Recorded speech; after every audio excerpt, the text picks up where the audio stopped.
The Galactic Research Station Artemis hung like a crystalline snowflake against the backdrop of distant stars. Its pristine white corridors and state-of-the-art laboratories represented the pinnacle of cooperative achievement between the Confederation's greatest scientific minds. Yet today, those same corridors echoed with unusual tension as Dr. Zaxtal, the station's chief xenobiologist, watched his latest experiment dissolve into a puddle of molecular soup. Compound NT7 effectiveness, verified on test subject 2749. He dictated into his neural recorder, his four eyes blinking in sequence as he observed the remains of what had once been the galaxy's most resilient known life form. The Chthonian cave beast's supposedly indestructible exoskeleton had lasted precisely 2.3 seconds against the weapon they were developing. An alert chimed through the laboratory's ambient intelligence system. Incoming maintenance request, the AI announced with its characteristic melodic tone. Human technician arriving in docking bay 3. Zaxtal's dorsal spines stiffened. Human. There must be some mistake. This is a restricted facility. He quickly initiated emergency containment protocols, but the system responded with an override code bearing the highest authority level. The human arrived with neither pomp nor ceremony. Elena Martinez stepped through the airlock wearing standard-issue maintenance coveralls and carrying a toolbox that had seen better days. Her dark hair was tied back in a practical knot, and her eyes carried the focused look of someone who solved problems for a living. "Heard you folks were having trouble with your quantum stabilizers," she said by way of greeting, already pulling out a diagnostic tool. "I'm Elena. Union sent me because apparently I'm the only one certified for your particular model within 3 sectors." Before Zaxtal could formulate a response, a warning klaxon blared. One of his junior researchers had knocked over a container of NT7 in their haste to implement containment procedures. The deadly compound splashed across Elena's exposed hand. Time seemed to freeze. Zaxtal's respiratory chambers seized up as he anticipated the horror of watching another being dissolve into basic molecular components. The junior researchers fled the room, their evacuation training kicking in automatically. But Elena just looked at her hand with mild curiosity. "Huh," she said, wiping the liquid off with a shop rag. "Might want to be more careful with your chemicals there, folks. Safety protocols and all that." The laboratory's sensors went into overdrive, trying to process what they were detecting. Instead of cellular breakdown, Elena's skin was actively metabolizing the compound. Her immune system was treating one of the deadliest substances ever created like a mild irritant. "Impossible," Zaxtal whispered, all 4 eyes wide. "That compound just dissolved a Chthonian cave beast. Your cellular structure you should be dead." Elena suggested helpfully, already moving toward the malfunctioning quantum stabilizer. "Yeah, I get that a lot. Something about human biology being terrifyingly resilient. Look, do you want me to fix your stabilizer or not? Because these readings are pretty concerning." But Zaxtal barely heard her. His scientific mind was racing through the implications. Humans were known to be from a high-gravity death world. Yes, but this was beyond mere environmental adaptation. Their very cellular structure must be fundamentally different from every other known species. As Elena worked on the stabilizer, more alarms began to sound throughout the station. Not from the accident, but from deeper within the facility. The secret weapons development lab that even Zaxtal wasn't supposed to know about was experiencing a catastrophic containment failure. "That doesn't sound good," Elena remarked, her diagnostic tool revealing far more than it should about the station's supposedly classified systems. "You've got some serious power fluctuations coming from sublevel 12, and unless I'm reading this wrong, which I'm not, you're about 30 seconds away from a quantum cascade failure that'll turn this whole station into a very expensive lesson in particle physics." Zaxtal's translator glitched trying to process the string of technical terminology that followed as Elena explained exactly what was wrong and how to fix it. But one thing became crystal clear. The human hadn't been sent here by accident. and her immunity to NT7 was about to become the least interesting thing about her.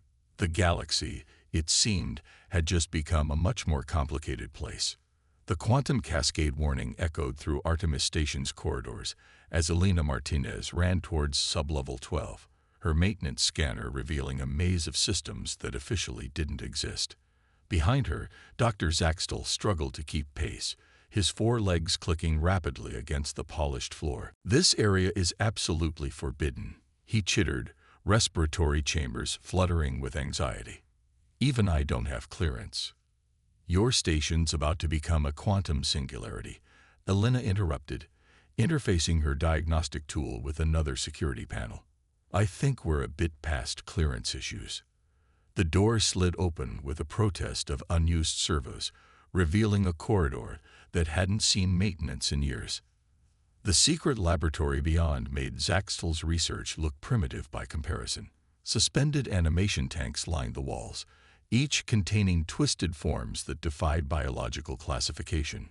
Holographic displays showed molecular structures that shouldn't have been possible, and at the center of it all, a quantum reactor pulsed with unstable energy.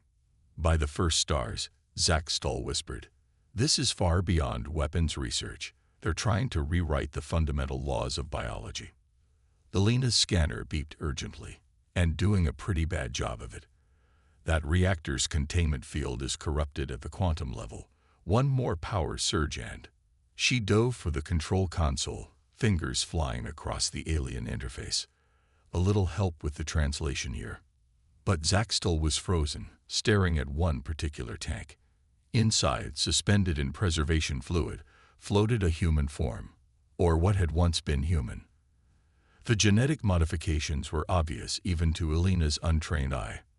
"They'd been studying us," she said quietly, understanding dawning. NT7 wasn't just a weapon. It was a test. They wanted to know why we're different. The reactor's warning tone shifted pitch, snapping them both back to the immediate crisis.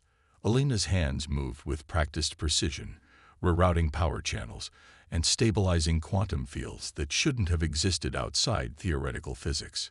"Get me access to the main containment protocols," she ordered. "And while you're at it, maybe explain why the Confederation is running illegal genetic experiments on my species." Zaxtel's fingers trembled as he input his emergency override codes. "I didn't know. But there have been rumors. Stories of humans surviving things that should be impossible. Your kind emerged from a death world and immediately started exploring space without even developing proper radiation shielding. Do you have any idea how terrifying that is to the rest of the galaxy?" The reactor's pulse stabilized, its angry red glow fading to a steady blue. Elena stepped back from the console, her expression unreadable. "So someone decided to figure out what makes us tick by developing poisons that could kill everything else in the galaxy." A new alarm sounded, this one accompanied by the heavy thud of magnetic boots in the corridor outside. Station security, finally responding to the multiple breaches of classified areas. "We need to leave," Zaxtel urged. "Now that we've seen this, they'll..." "No." Elena's voice was firm as she connected her diagnostic tool to the lab's main computer core. "Now that we've seen this, we're going to find out exactly what they were planning. And then we're going to have a very interesting conversation with both our governments." The security team was getting closer. Zaxtel's dorsal spines quivered with indecision. Everything he believed about his work, about the Confederation's peaceful mission, was unraveling. And at the center of it all stood a human who had just casually survived their deadliest weapon while solving an impossible engineering crisis. "The data transfer will take approximately 40 seconds, Elena announced, as calmly as if she were discussing routine maintenance. "Either help me hold them off, or stay out of my way." Zaxtel looked between the approaching security team and the human who had already shattered everything he thought he knew about the universe. The choice, he realized, wasn't really a choice at all. "The secondary exit through the quantum labs," he said, moving to a control panel. "I can seal the bulkheads behind us. But Elena, what exactly is your plan here?" She smiled, and for the first time, Zaxtel understood why some species found humans inherently unsettling. Simple. We're going to expose a conspiracy, prevent a war, and hopefully fix your station's quantum stabilizer. Not necessarily in that order. The security team breached the outer doors just as the data transfer completed. As alarms blared and weapons charged, Alina grabbed Zaxtel's arm and pulled him toward the exit. They had the evidence now. The only question was who they could trust with it. The game of galactic politics was about to change forever, and humanity's supposed weakness, their unpredictable, adaptable, terrifyingly resilient nature, might be the only thing that could prevent an interstellar catastrophe. The maintenance tunnels of Artemis Station weren't designed for beings of Zaxtel's size. As he squeezed through another junction, following Elena's swift movements, he wondered how his life had unraveled so completely in less than one standard cycle. "The data's encrypted," Elena announced, her diagnostic tool projecting a holographic display of fragmented code as they moved. But whoever did it was more concerned with speed than security. They never expected anyone to find. She stopped abruptly, throwing out an arm to halt Zaxtel.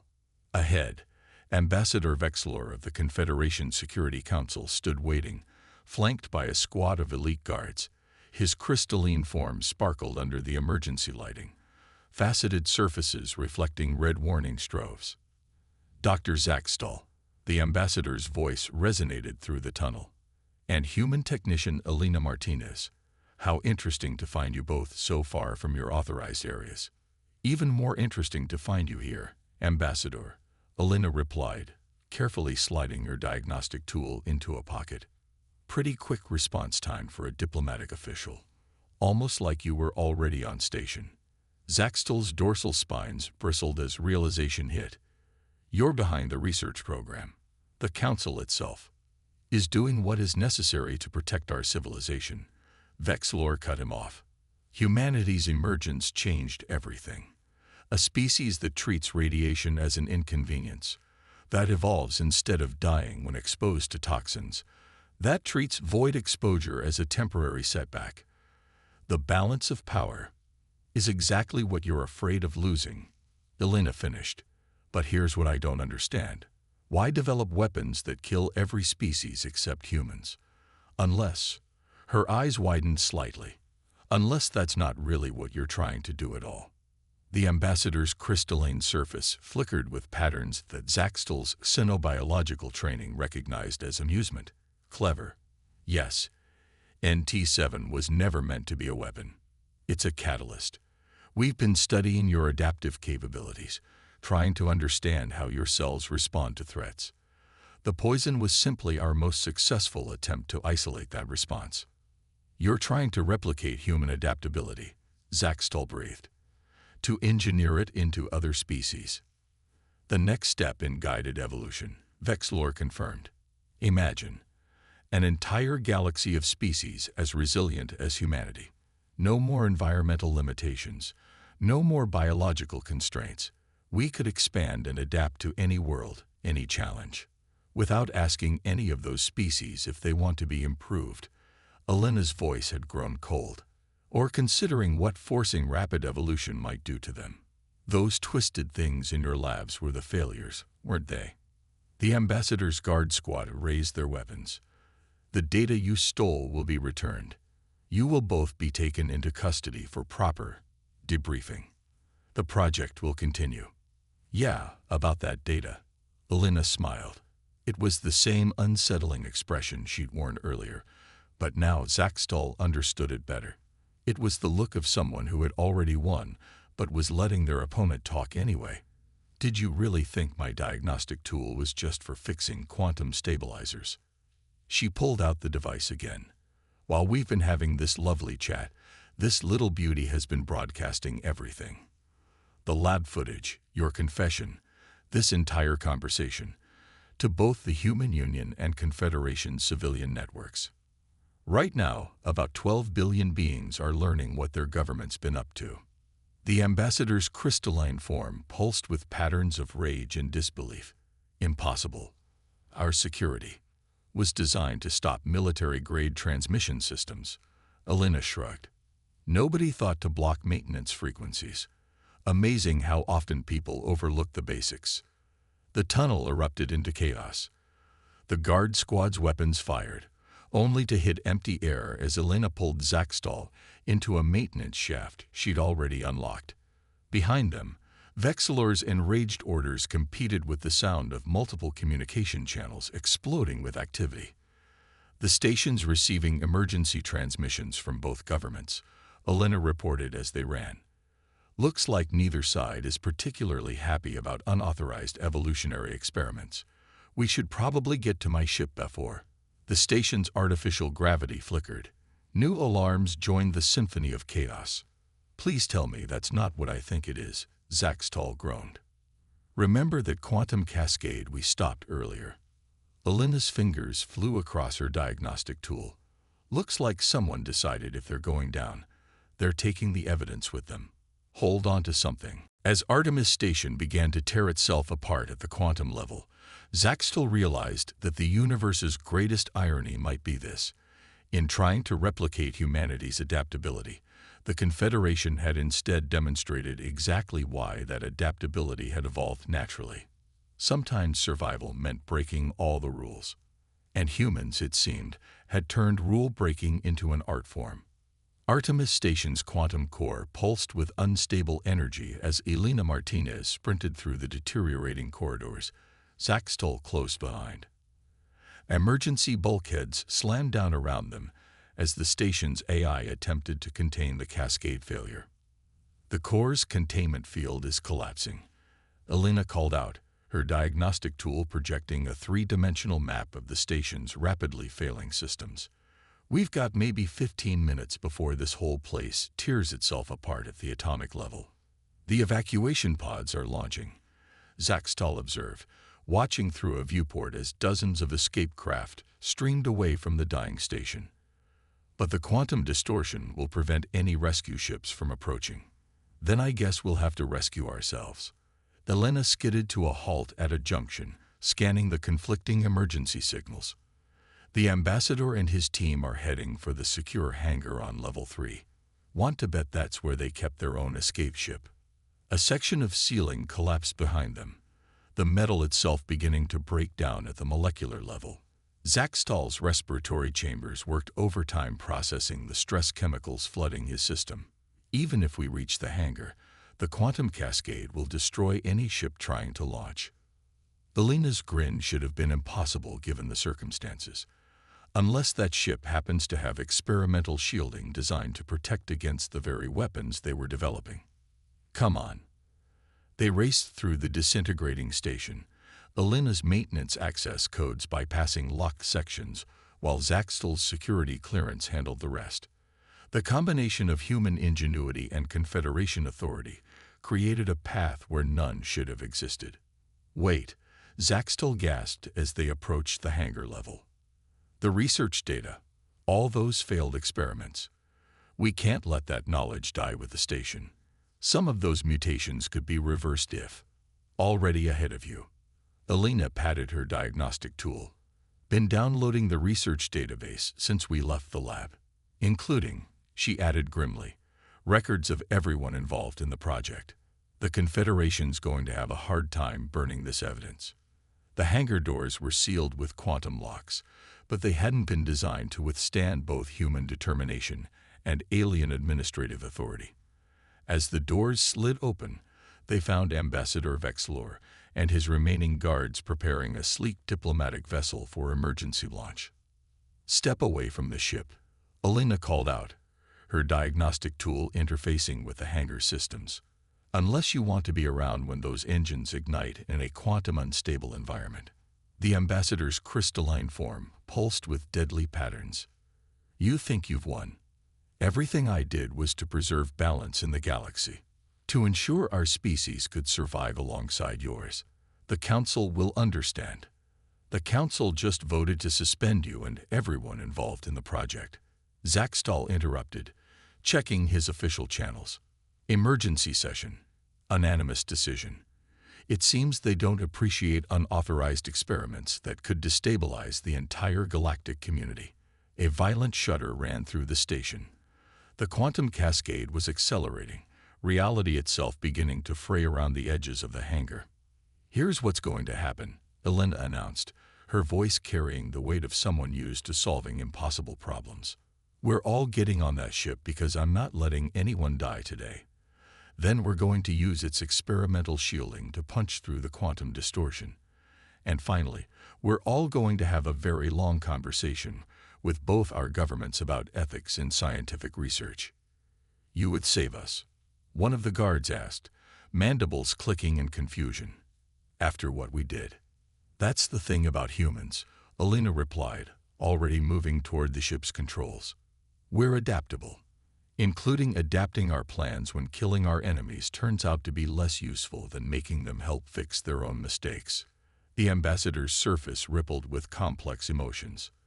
"The ship's navigation systems are locked to my genetic signature. You cannot." "Already bypassed it," Elena called from inside. "Maintenance codes, remember.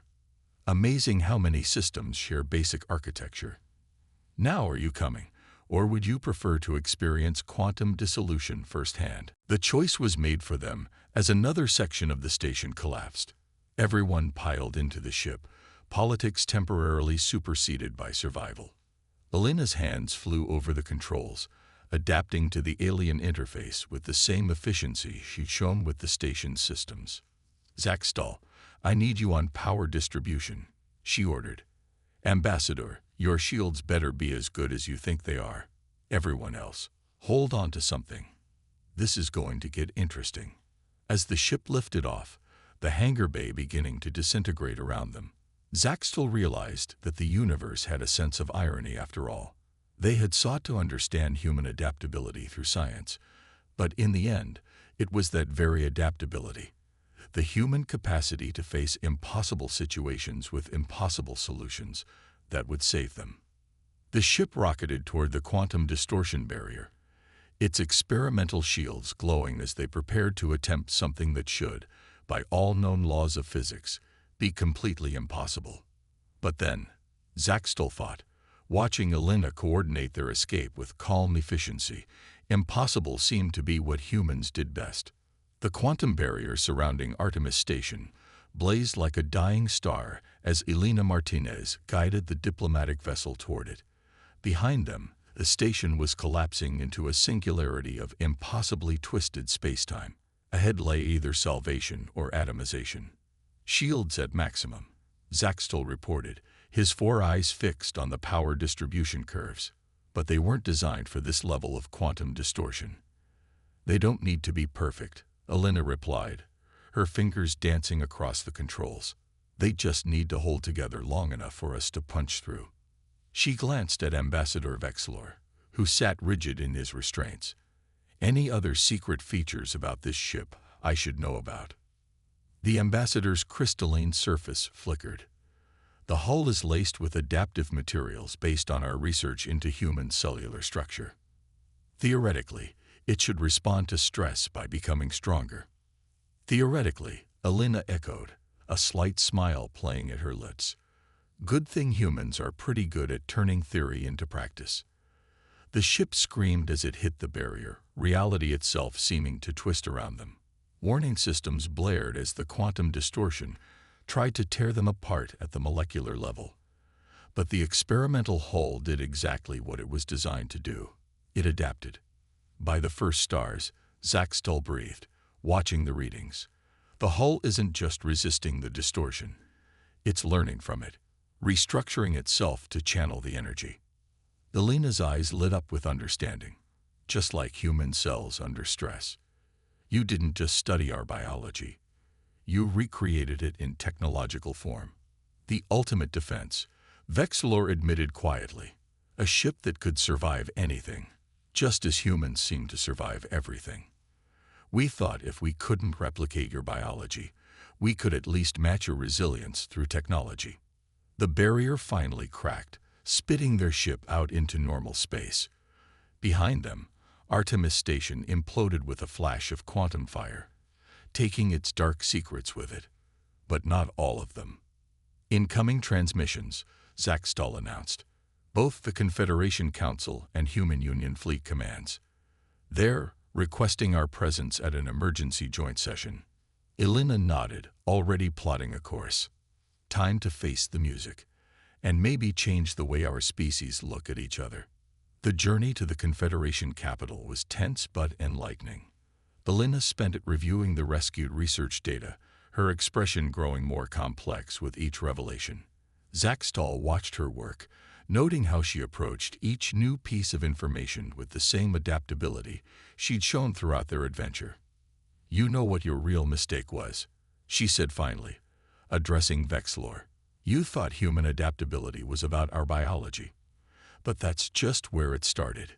The ambassador's surface rippled questioningly. "We didn't just evolve to survive a death world," Elena continued. "We evolved to understand it. To learn from every challenge, every failure. Our greatest adaptation isn't our immune system or our radiation resistance. It's our ability to take the impossible and turn it into another tool in our arsenal." The joint session of human and alien leaders was unlike anything in galactic history. Elena presented their evidence calmly, explaining not just what had happened, but what it meant. The failed experiments, the twisted attempts to force evolution, the desperate race to match humanity's perceived advantages, all of it spoke to a fundamental misunderstanding between species. "We don't need to make other species more like humans," she concluded. "We need to recognize that every species adapts in its own way. The Confederation's technological prowess, the Union's biological resilience. They're two paths to the same goal: survival." The aftermath was swift but far-reaching. The weapons research program was dismantled, its findings carefully studied for medical applications rather than military ones. The adaptive hull technology, proven in their escape, became the foundation for a new era of cooperative engineering between humans and aliens. And in a quiet moment, as the political storm began to settle, Zaxtal found Elena in one of the capital's observation lounges, staring out at the stars. "They're establishing new protocols for cross-species research," he told her. "No more secret experiments, no more attempts to force evolution. Instead, they're talking about learning from each other, actually working together. Adaptation at its finest." Elena smiled. "Sometimes the best way to survive isn't to change yourself, but to change how you interact with others." "Is that another human survival trait?" Zaxtal asked, his dorsal spines rippling with amusement. "Maybe the most important one," she replied. "After all, what good is surviving if you can't help others survive too?" As they watched ships from a dozen species dock at the capital station, Zaxtal reflected that perhaps this was the greatest lesson humanity had to teach the galaxy. Not their physical resilience or their technological ingenuity, but their fundamental understanding that true adaptation meant growing together, not apart. The deadly poison that had started their adventure lay forgotten in the wreckage of Artemis Station, but its legacy lived on in a very different form. A galaxy learning that the strongest adaptation of all was the ability to change how you saw the world and your place in it. And somewhere, in the vast expanse of space, other secrets waited to be discovered, not by humans alone or by the Confederation alone, but by species working together, each bringing their own kind of adaptability to the greatest challenge of all: understanding the universe and their place in it.